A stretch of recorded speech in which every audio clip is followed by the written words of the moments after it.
بسم اللہ الرحمن الرحیم۔ السلام علیکم ورحمۃ اللہ وبرکاتہ۔ درس بخاری کا سلسلہ جاری و ساری ہے۔ آج شروع کریں گے باب ہے پاؤں کو ٹخنوں تک دھونا۔ حدیث ہے عمر بن ابی حسن نے عبداللہ بن زید سے نبی کریم صلی اللہ علیہ وسلم کے وضو سے متعلق پوچھا۔ انہوں نے پانی کا برتن منگوایا اور ان کے سامنے نبی کریم صلی اللہ علیہ وسلم کے وضو جیسا وضو کیا۔ چنانچہ برتن سے پانی اپنے ہاتھ پر ڈالا اور دونوں ہاتھ 3 بار دھوئے، پھر برتن میں ہاتھ داخل کیا اور کلی اور ناک میں پانی ڈالا اور سونکا۔ یہ 3 چولوں سے کیا، پھر اپنا ہاتھ پانی میں داخل کیا اور 3 بار چہرہ دھویا، پھر ہاتھ پانی میں ڈالا اور دونوں ہاتھ کونیوں سمیت دھوئے، پھر ہاتھ پانی میں لے گئے اور ایک بار سر پر اس طرح مسح کیا کہ دونوں ہاتھ آگے سے گدی کی طرف لے گئے اور گدی سے اگلی طرف لائے، پھر دونوں پاؤں ٹخنوں سمیت دھوئے۔ حدیث کی تشریح۔ اس حدیث سے معلوم ہوتا ہے کہ متوضی کا وضو کرنے کے لیے پانی طلب کرنا جائز ہے اور اس میں استعانت بھی جائز ہے، یعنی مدد لینا، اور یہ کہ ہاتھ دھونے سے پہلے ہاتھ پانی میں داخل نہ کرے، اس کے بعد داخل کرنا یہ جائز ہے، اور کلی اور ناک میں پانی 3 بار کرنا مستحب ہے۔ سر کا مسح 1 بار کرنا مستحب ہے اور ہاتھوں کو کونی سمیت اور پاؤں کو ٹخنوں سمیت دھونا ضروری ہے۔ اگلا باب ہے لوگوں کا بچا ہوا پانی استعمال کرنا۔ جریر بن عبداللہ نے اپنے گھر والوں کو حکم دیا کہ ان کی مسواک سے بچے ہوئے پانی سے وضو کریں۔ ابو جحیفہ کہتے ہیں ہمارے پاس رسول اللہ صلی اللہ علیہ وسلم دوپہر کو تشریف لائے، آپ کے پاس پانی حاضر کیا گیا تو آپ نے وضو فرمایا اور لوگ آپ کے وضو سے بچے ہوئے پانی کو لینے لگے اور رسول اللہ صلی اللہ علیہ وسلم کو مس کرنے لگے۔ آپ نے زور کی 2 رکعت پڑھی جبکہ آپ کے آگے عصا تھا۔ ابو موسیٰ اشعری نے کہا نبی کریم صلی اللہ علیہ وسلم نے پانی کا پیالہ منگوایا اور اس میں اپنے دونوں ہاتھ اور چہرہ انور دھویا، اس میں کلی فرمائی، پھر بلال اور ابو موسیٰ سے فرمایا اس پانی سے کچھ پی لو اور کچھ اپنے منہ اور سینوں پر ڈالو۔ تشریح۔ فضل وضو سے مراد وہ پانی ہے جو وضو سے فارغ ہونے کے بعد برتن میں بچ رہے، اور یہ بھی احتمال ہے کہ اس سے مراد وہ پانی ہو جو ازائے وضو دھوتے وقت نیچے گرے۔ فقہا اسے مستعمل پانی کہتے ہیں۔ اسی پانی میں فقہا کا اختلاف ہے۔ امام ابو حنیفہ رضی اللہ عنہ سے اس میں 3 روایات ہیں۔ امام ابو یوسف نے آپ سے روایت کی کہ یہ پانی نجس خفیف ہے۔ حسن ابن زیاد نے روایت کی کہ یہ نجس مغلظ ہے، مگر یہ روایت شاذ ہے، اور امام محمد بن حسن نے آپ سے روایت کی کہ یہ پانی طاہر غیر طہور ہے، یعنی پاک ہے، کسی شے کو پاک نہیں کر سکتا۔ یہ صحیح ہے اور اسی پر فتویٰ ہے۔ امام شافعی کا جدید قول بھی یہی ہے۔ امام مالک کے نزدیک یہ پانی طاہر طہور ہے۔ بعض ترک میں ہے کہ جریر مسواک کرتے تھے اور اپنی مسواک کا سر پانی میں ڈبوتے تھے اور اپنے گھر والوں سے کہتے تھے کہ اس پانی سے وضو کر لو، اور اس میں کوئی حرج نہ خیال کرتے تھے۔ بخاری کی روایت باب سے اس طرح موافقت کرتی ہے کہ مسواک منہ کو صاف کرتی ہے، جبکہ اس کو پانی لگے پھر اس پانی سے وضو کرے تو اس طرح وضو میں مستعمل پانی استعمال ہوگا۔ حدیث شریف میں اگر پانی سے وہ پانی مراد ہے جو سید عالم صلی اللہ علیہ وسلم کے اعضاء طیبہ سے بہہ کر گرتا تھا تو اس کی باب سے مناسبت ہے اور اس کی دلالت مستعمل پانی کی طہارت پر ظاہر ہے، اور اگر یہ مراد ہے کہ سرور کائنات صلی اللہ علیہ وسلم کے وضو کرنے کے بعد برتن میں بچا ہوا پانی ہے تو اس سے مراد تبرک ہے، پانی بار کا پاک ہے، اور نبی کریم صلی اللہ علیہ وسلم کا اس میں دست اقدس رکھنے سے اس کی طہارت میں اور اضافہ ہو گیا۔ حضرت موسیٰ اشعری اور بلال رضی اللہ عنہم کو آپ کا یہ ارشاد اس پانی سے تبرک حاصل کرنے کے لیے تھا۔ اس حدیث شریف میں اگرچہ بلال کو ذکر نہیں کیا، مگر یہ روایت طویل حدیث کا حصہ ہے جو کتاب المغازی میں بخاری نے ذکر کی کہ ابو موسیٰ نے کہا میں جارانہ میں نبی کریم صلی اللہ علیہ وسلم کے ساتھ تھا، حضرت بلال رضی اللہ عنہ بھی تھے۔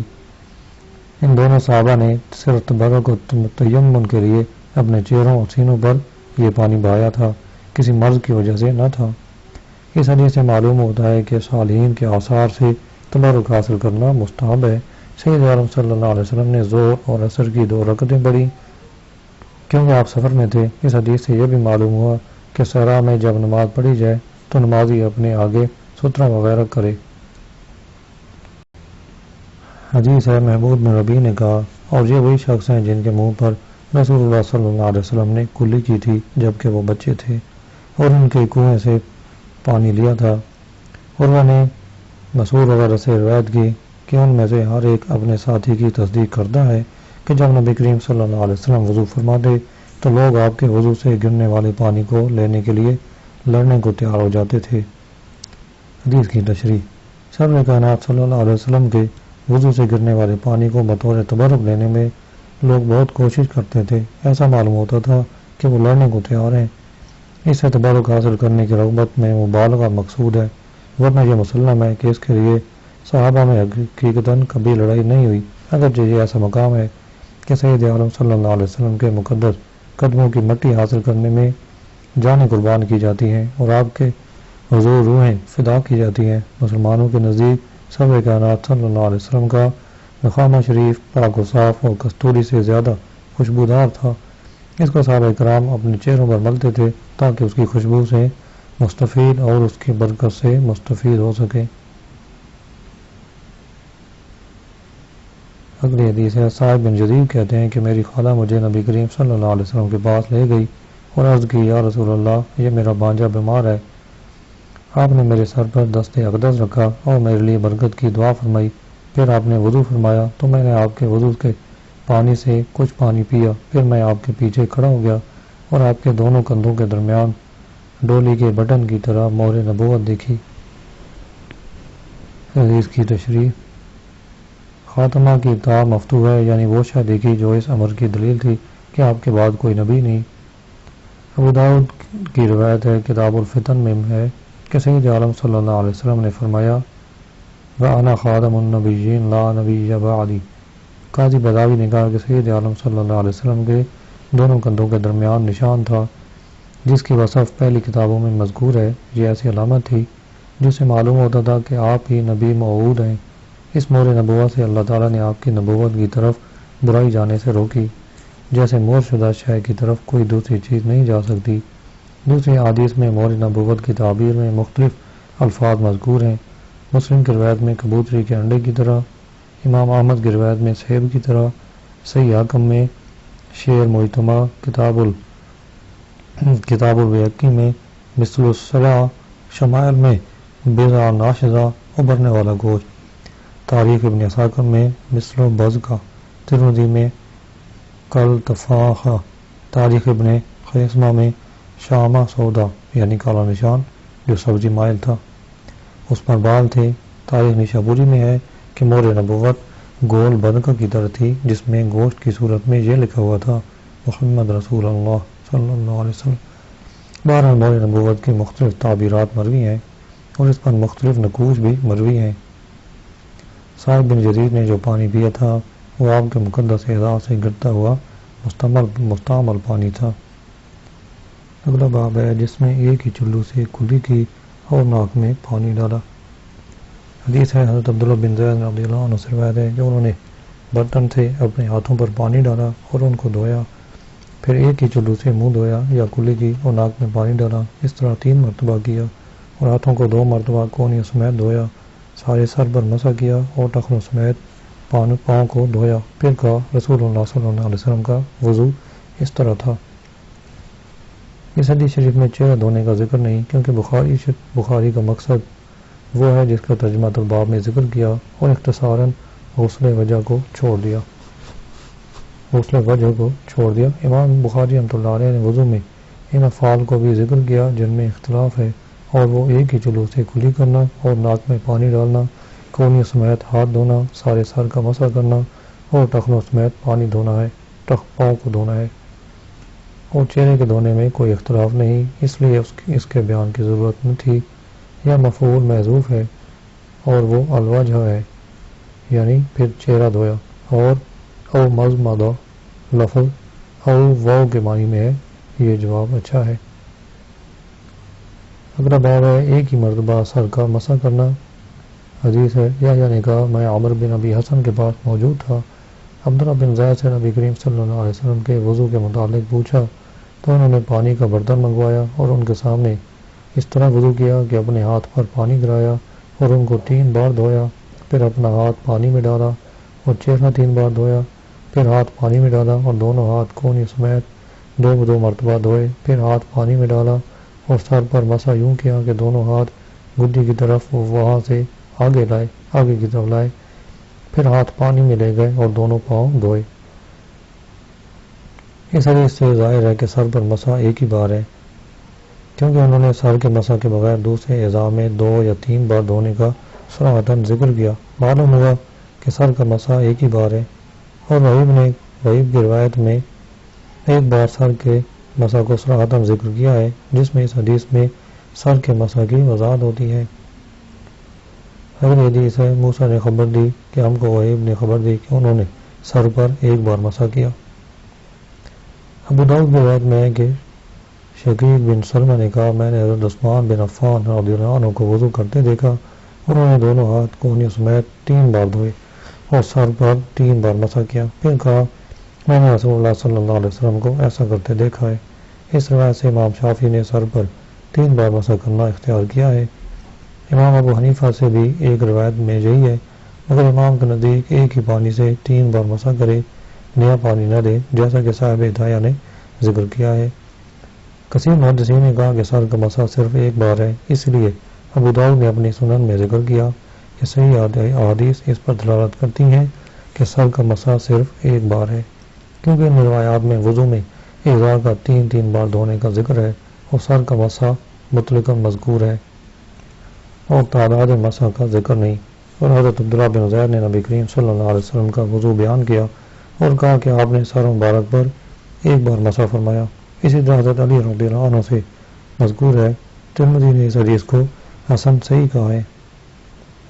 امام بہقی نے کہا کہ سر پر مسا کے تکرار سے حضرت عثمان رضی اللہ عنہ سے روایات مذکور ہیں، مگر وہ حفاظ ثقات سے مذکور روایات کے خلاف ہیں، لہذا ان سے حجت نہیں پکڑ سکتے۔ یہ حدیث جن میں 3 بار سر کے مسا کا ذکر ہے، ان حدیث کا مقابلہ نہیں کر سکتی ہیں جن میں ایک بار مسا کا ذکر ہے۔ امام ابو حنیفہ نے 3 بار مسا کو اس لیے مسنون کہا ہے، اس طرح حدیث میں مروی ہے، مگر شرط یہ ہے کہ ایک ہی بار پانی سے 3 بار مسا کرے۔ اگلا باب ہے، مرد کا اپنی بیوی کے ساتھ وضو کرنا اور عورت کے وضو سے بچے ہوئے پانی سے وضو کرنا۔ حضرت عمر فاروق نے گرم پانی اور نصرانی عورت کے گھر سے وضو کیا۔ حدیث ہے، حضرت عبداللہ بن عمر رضی اللہ عنہ سے روایت ہے کہ رسول اللہ صلی اللہ علیہ وسلم کے مقدس زمانے میں مرد اور عورتیں اکٹھے وضو کیا کرتے تھے۔ حدیث کی تشریح، امام بخاری نے باب کے ترجمہ میں مستقل 2 اثر ذکر کیے ہیں اور ان دونوں سے کوئی بھی باب کے مناسب نہیں، کیونکہ حضرت عمر فاروق رضی اللہ عنہ کا گرم پانی سے وضو کرنا اور نصرانی عورت کے گھر میں وضو کرنا عورت کے ساتھ یا اس کے بچے ہوئے پانی سے وضو کرنے پر ہرگز دلالت نہیں کرتا۔ شارح کرمانی نے کہا کہ ومن بیت نصرانیہ سے اگر واو کو حذف کر دیا جائے اور اسے ایک ہی اثر اعتقاد کر لیا جائے تو اس کی باب سے مناسبت ہو جاتی ہے، کیونکہ سیدنا عمر فاروق رضی اللہ عنہ نے یہ فعل کہ انہوں نے نصرانی عورت کے گھر سے وضو کیا باب کے مناسب ہے، اور پہلا فعل تردن ذکر کر دیا اگرچہ باب کے مناسب نہیں، کیونکہ یہ دونوں عمر فاروق کے فعل ہیں۔ ہو سکتا ہے کہ یہ ایک ہی واقعہ ہو، یعنی حضرت عمر فاروق نے نصرانی عورت کے گھر میں گرم پانی سے وضو کیا اور نصرانی عورت کے جھوٹے پانی کو استعمال کرنے کا ذکر مقصود ہو، اور حمیم یعنی گرم پانی کو واقعہ کا بیان کے لیے ذکر کر دیا ہو، تو اس وقت ترجمہ سے مناسبت ظاہر ہے۔ حضرت عبداللہ بن عمر رضی اللہ عنہ کی روایت میں مرد اور عورتیں حجاب سے پہلے اکٹھے وضو کیا کرتے تھے، اس میں ممانعت نہیں ہے، اور حجاب کے بعد زوجات اور محارم کے ساتھ یہ روایت مختص ہوگی۔ جن روایات میں عورت کے وضو سے بچے ہوئے پانی کی قرأت مروی ہے، وہ قرأت تنزیہ پر محمول ہے۔ اگلا باب ہے نبی کریم صلی اللہ علیہ وسلم کا اپنے وضو کا پانی بے ہوش شخص پر ڈالنا۔ حدیث ہے، حضرت جابر رضی اللہ عنہ کہتے ہیں، جب میں بیمار تھا اور مجھے کوئی ہوش نہ تھی تو رسول اللہ صلی اللہ علیہ وسلم میری بیمار پرسی کو تشریف لائے اور وضو فرمایا اور اس سے بچا ہوا پانی میرے اوپر ڈالا تو میں ہوش میں آ گیا، اور میں نے عرض کیا، یا رسول اللہ صلی اللہ علیہ وسلم، میری میراث کا حقدار کون ہے؟ میں صرف کلالہ ہوں۔ تو وراثت کی آیت نازل ہوئی۔ حدیث کی تشریح، کلالہ وہ ہے جس کے ماں باپ نہ ہو اور نہ ہی اولاد ہو، اور میراث کی آیت یہ ہے یستفتونک قل اللہ یفتیکم فی الکلالہ۔ اس حدیث میں اس بات کی دلیل ہے کہ پانی دم کر کے جس میں مریض کو نفع ہو اس پر ڈالنا جائز ہے، اور رسول اللہ صلی اللہ علیہ وسلم کی برکت ہر بیماری کو دور کر دیتی ہے۔ معلوم ہوا کہ آپ دافع البلاء اور شافع الامراض ہیں۔ نیز یہ بھی معلوم ہوا کہ بزرگ حضرات چھوٹے لوگوں کی بیمار پرسی کو جائیں تو اچھی بات ہے، اگرچہ مریض کچھ نہ سمجھتا ہو۔ اگلا باب ہے ٹب، پیالہ، لکڑی اور پتھر کے برتن میں سے غسل اور وضو کرنا۔ حدیث ہے حضرت انس رضی اللہ عنہ نے کہا کہ نماز کا وقت ہو گیا ہے، اور جس کا گھر قریب تھا وہ اپنے گھر چلا گیا، اور کچھ لوگ باقی رہ گئے جن کا گھر قریب نہ تھا۔ رسول اللہ صلی اللہ علیہ وسلم کے پاس پتھر کا ٹب حاضر کیا گیا جس میں پانی تھا، وہ بہت چھوٹا تھا، اس میں آپ صلی اللہ علیہ وسلم کا ہاتھ مبارک پھیل نہ سکتا تھا۔ اس برتن سے سب لوگوں نے وضو کر لیا۔ ہم نے انس سے کہا تم کتنے افراد تھے؟ انہوں نے کہا ہم 80 افراد سے زیادہ تھے۔ ابن بطال نے کہا اس باب کا فائدہ یہ ہے کہ جواہر ارض کے سب برتن اور اس کی نبات طاہر ہیں، پاک ہیں، جبکہ ان کو نجاست نہ لگی ہو۔ مخزب پتھر اور تانبے سے بنا ہوتا ہے۔ حدیث شریف میں مذکور مخزب پتھر کا تھا، چھوٹے سے برتن سے جس میں سرور کائنات صلی اللہ علیہ وسلم کا ہاتھ مبارک بھی نہ ہو سکتا ہو۔ 80 سے زائد لوگوں کا وضو کر لینا عظیم معجزہ ہے، اور یہ علامات نبوت سے ہے۔ خشب اور قدح کا عطف ما قبل پر تفسیری ہے، کیونکہ ٹب اور لکڑی کے پیالے اور پتھر دونوں سے بنائے جاتے ہیں۔ اس کے بعد والی حدیث میں اس کی تصریح موجود ہے۔ حدیث ہے حضرت ابو موسیٰ اشعری رضی اللہ عنہ سے روایت ہے کہ نبی کریم صلی اللہ علیہ وسلم نے پیالہ منگوایا جس میں پانی تھا، اور اس میں دونوں مقدس ہاتھ اور چہرہ انور دھویا اور اس میں کلی کر دی۔ اس حدیث سے معلوم ہوتا ہے کہ جس پانی میں کلی کی ہو اس سے وضو کرنا جائز ہے۔ اس پانی کو پینا اور اس کو چہروں اور سینوں پر ڈالنا جائز ہے۔ اگلی حدیث ہے حضرت عبداللہ بن زید رضی اللہ عنہ سے روایت ہے کہ رسول اللہ صلی اللہ علیہ وسلم تشریف لائے، ہم نے پیتل کے برتن میں پانی آپ کے حضور پیش کیا، آپ نے اس طرح وضو فرمایا کہ اپنے چہرہ انور کو 3 بار دونوں ہاتھوں کو 2 بار دھویا اور سر مبارک پر مسح اس طرح فرمایا کہ آگے سے گدی کی طرف اور گدی سے آگے کی طرف ہاتھ مبارک لائے اور اپنے دونوں پاؤں کو دھویا۔ اس حدیث کو اس باب میں اس لیے ذکر کیا ہے کہ حدیث میں مذکور برتن پیالے کی شکل جیسا تھا، یا سفر بھی پتھر کی قسم ہے۔ مقصد یہ ہے کہ دھات کی ہر قسم کے برتن میں پانی سے وضو کرنا جائز ہے۔ اگلی حدیث ہے ام المومنین عائشہ صدیقہ رضی اللہ عنہ نے فرمایا جب نبی کریم صلی اللہ علیہ وسلم کی بیماری زیادہ سخت ہو گئی تو آپ نے ازواج مطہرات سے اجازت طلب کی کہ میرے گھر میں آپ کی بیمار پرسی ہو۔ سب نے آپ کو اجازت دے دی۔ نبی کریم صلی اللہ علیہ وسلم کی بیماری زیادہ سخت ہو گئی تو آپ نے ازواج مطہرات سے اجازت طلب کی کہ میرے گھر میں آپ کی بیمار پرسی ہو۔ سب نے آپ کو اجازت دے دی۔ نبی کریم صلی اللہ علیہ وسلم 2 شخصوں کے درمیان ان کے کندھوں پر ہاتھ رکھ کر باہر تشریف لائے، جبکہ آپ کے قدم مبارک زمین پر خط کھینچ رہے تھے۔ وہ 2 آدمی حضرت عباس اور ایک اور شخص تھا۔ عبداللہ نے کہا میں نے عبداللہ بن عباس کو یہ خبر دی تو انہوں نے کہا کیا تم جانتے ہو دوسرا شخص کون تھا؟ میں نے کہا نہیں۔ انہوں نے کہا وہ حضرت علی تھے۔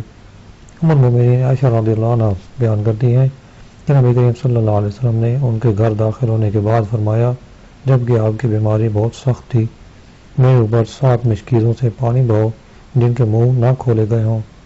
میں لوگوں کو وصیت کرنا چاہتا ہوں۔ نبی کریم صلی اللہ علیہ وسلم کی بیوی حفصہ رضی اللہ عنہ کے ٹب میں آپ کو بٹھایا گیا، پھر ہم نے ان 2 مشکیزوں سے آپ پر پانی بہانا شروع کیا، حتیٰ کہ آپ اشارہ کرنے لگے کہ تم نے میرے حکم کی تعمیل کر دی ہے، پھر آپ لوگوں کے پاس تشریف لے گئے۔